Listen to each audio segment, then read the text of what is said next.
contoh daya yang kita inginkan tadi 1000 watt ya, ketemu di 10 ampere 40 volt DC Mas, 40 volt AC Mas. Nah, maka penyesuaian selanjutnya kita harus mencari nilai driver atau kita harus mencari driver yang mana driver tersebut mampu disuplai tegangan 40 volt AC setelah melewati PSU ya. Ingat, setelah melewati PSU, bukan 40 volt AC langsung masuk, enggak seperti itu ya. Jadi setelah melewati PSU kisaran tegangan berapa tuh?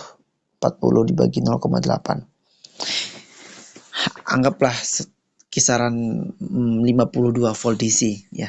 Jadi teman-teman semuanya harus mencari driver yang mampu disuplai tegangan 52 volt DC. Nah, driver apa Mas yang mampu di tegangan tersebut? Kita bisa cari di pasaran untuk nilai